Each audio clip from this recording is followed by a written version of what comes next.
How are you? Pretty good, can't complain. Welcome to Heavy Brand Podcast. Thank you so much for coming on the show. Absolutely. So now, introduce yourself to the good people. Hi, my name is Nay Marie. I'm the founder of Taji Mag. Yeah, beautiful Black culture publication for us, by us, featuring only us. We've been doing it for about 6 years now. Okay. Now, are you originally from New York or from a different? Yes, born and raised in New York. Beautiful. Being African, I was being African, a lot of my people I noticed are usually in New York City. When I'm, walking past the cab, I hear Twi, my Ghanaian dialect being spoken very frequently in New York. So shout outs to Absolutely. NY. The fam So is now, happy out here. Anytime I go out there, have a good time. I know I grew up in Detroit and lived there for so long, but, having family out there, it was always a regular thing to go up to New York, especially in the summer. Yep. Mm-hmm. Now, tell us a little bit about your background, how you got involved into the arts. I've always been an artist. I'm innately an artist. I went to fashion industries high school. My parents are artists. So that's how it's bred in me. There's nothing I can really do about it. But I cultivated it later in life after not wanting to work a 9-to-5 anymore, and I wanted to be an entrepreneur. So I dove into photography, and that was a whole nother, science that I fell in love with. And then from there, I, used all of the skills together to create Taji Mag. Beautiful. Your Instagram, the Instagram page really caught my eye. And, starting this youth podcast, one of the main purposes of my podcast was to provide a platform for young people to tune into, tap into, and find something positive coming from people of color from the whole diaspora. Like, some of my viewers, some of my viewers are from my native homeland of Ghana. Some are young ball players from South Sudan, real tall, athletic, looking for opportunity to take their talents to a U.S. college someday. And, Right. Some are from Detroit, my adopted hometown. And I wanted the young people to see other people of color, see that, the struggle is real. However, we have made it, and we will continue to thrive and flourish. Don't give up and fall victim to your current circumstance. So absolutely, consistency is really key, and that goes across the board for success. If you're consistent in what you do, you'll see, the fruits of your labor. So if you stick with it, and believe in it.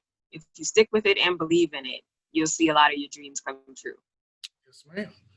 Now, when I look at your page, it says, a lot of businesses, they have the slogans, their brand lines, okay, that's fine and dandy, but yours really lit a light bulb in my mind. I'm like, okay, whoever's winning this thing, I gotta get them on the show. It says elevating Black brands, narratives, and imagery. Break that down for us. How did you come up with that? Well, essentially, our voices are squashed a lot, especially, being in the States. We're always under someone else's shadow, under someone else's arm. We're always the Black version of something else. And we're actually originators of most things. Most things we start, somebody else takes, they recycle it and generally water it down and then feed it back to us and claim that they started it.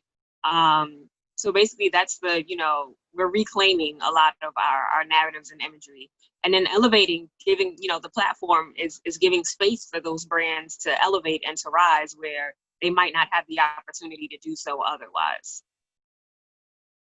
Excellent.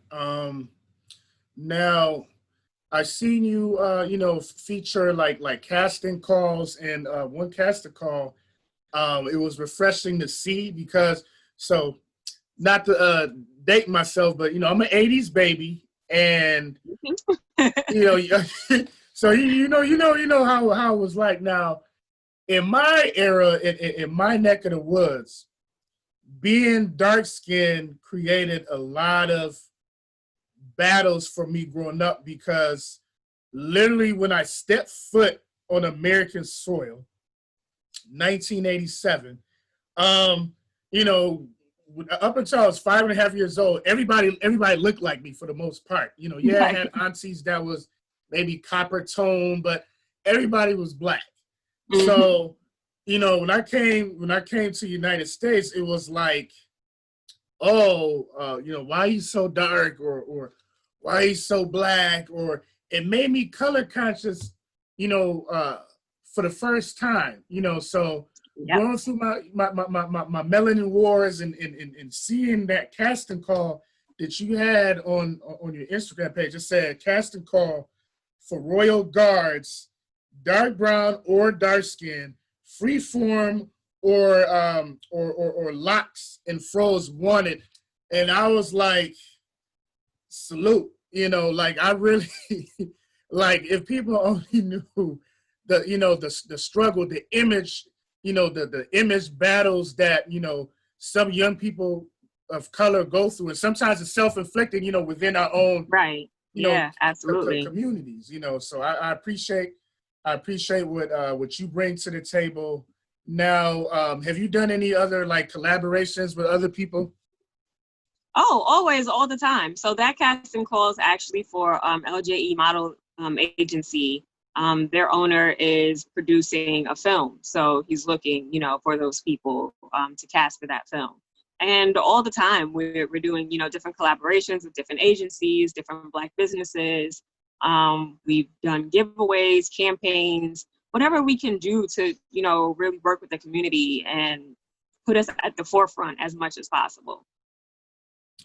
And going back to,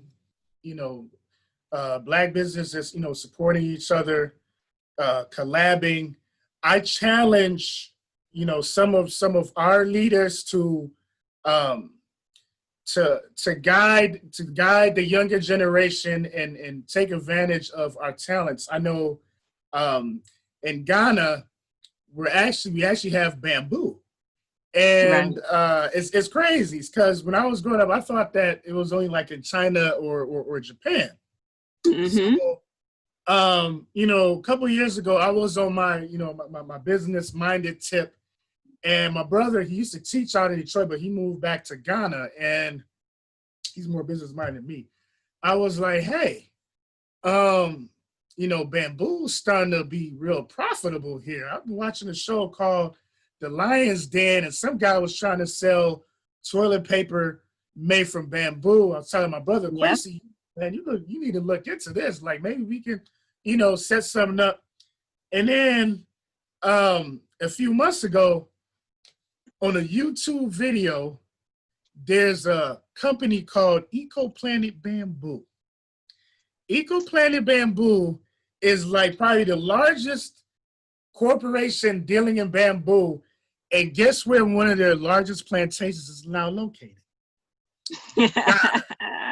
So I'm just looking like my people have all these resources besides Yeah. the obvious gold and diamonds and oil, but now with bamboo being something new, Yep. so I had to And they're see you using on the bamboo to show. make food containers too. Yeah, for food containers as well, and furniture, toothpicks, Mm-hmm. toothbrushes, So, we need to get more business minded. And for those that are business minded, we need to kind of bring our younger generation into some of these lanes, if These that makes industries, sense. absolutely. Yeah, Yeah, yeah. absolutely.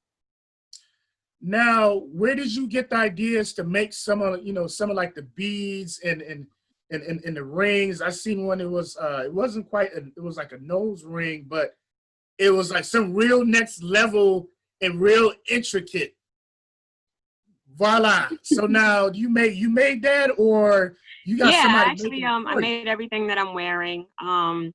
It is a lot of traditional African inspired, but with, a lot of modern flair, a lot of modern style. And then also I use a lot of crystals. And crystals are, really powerful for connecting with our spirit and the things, that we have going on in life. They can be protective for people. So if you're using them and you practice with them, you understand the benefits of them. So that's one of the main reasons why I try to incorporate different types of crystals in my work as well. So yeah, but I've made tons of pieces from head crowns to nose chains. We do ear chains, which is a popular one. I have some 3-finger rings on. I like to keep it eclectic. I like to keep it fashionable, funky, a lot of statement pieces, things that, when somebody walks past, heads turn type thing. Yes. Yes. Me being an Ashanti man, I'm really big on fashion that makes heads turn. I went to So the you get largest high it. school in Detroit, and I was always wearing something really, really fashion, fashion conscious, making my statements back then. So I appreciate your movement. Now, as far as the brainchild behind Taji Magazine, are you solo or do you have a team behind the scenes? Well, I have a team now, thankfully. I started it by myself. I don't recommend that, people do that, but sometimes you have to do it to get the ball rolling. But I do recommend, if you can go into something with a team that's cohesive, like the one that I have now, it definitely makes things way earlier. Volume 1, I completed totally by myself. So I shot the magazine, I did the layouts, I did the articles, and that's a lot of work. And actually, not even just volume 1, I did it for the first few volumes. But we're up to volume 24 now. I have about 6 contributors who write amazing, amazing articles. The cover is open for submissions for most of the volumes. So last volume, the cover contributor was from Kenya. I believe this volume, the cover contributor might be from Nigeria. So just, pulling the community in and having everybody come together to work on this beautiful and necessary little village baby. Man, that's that's called creativity, work ethic, talent, networking. All coming together. Absolutely, absolutely. Working cooperatively and collaboratively. Now, where do you get your models from for some of these magazines? Like right in the local New York area, Uh, or they come from everywhere, honestly. So if I'm shooting, generally Instagram is a great source for me. At this point, I don't really have to look for models. A lot of models, they come for the mag, and so it's easy to have a selection. Earlier on, we used to do a model contest, so I've found a lot of models from there. But now everything that we take in for the magazine is mostly submission based. So if people are interested, they can go to our website. All of the details are listed there on how to submit and contribute. And that goes for articles as well too. Sometimes people just have things they want the community to know about, whether it's a finance article or it's a health article, and they're looking for a platform to elevate their voice. They're like, hey, do you mind? Can I contribute this onto your website or into your magazine? And if everything's on the up and up, absolutely. excellent. I hope that one day you do a piece on, I'm a little biased, but on Ya Santua, the warrior queen from my Yeah, ethnic group. The way she, absolutely. So we galvanizes. actually we're working on a few warrior queen pieces. We've featured, a lot of the goddesses and warriors in articles previously, just so that people can start to learn about them, because people don't know, they only know certain names. And usually they're the male names from our history. So, but we've done a lot of, articles and work on that as well. But there's definitely some things in the works, especially imagery wise, that we can bring forth so that people can start, sometimes it makes it easier to remember a name when there's an image associated with it. Yes, yes. There's a lot of us, we're visual, Yes, we are people. definitely very visual people.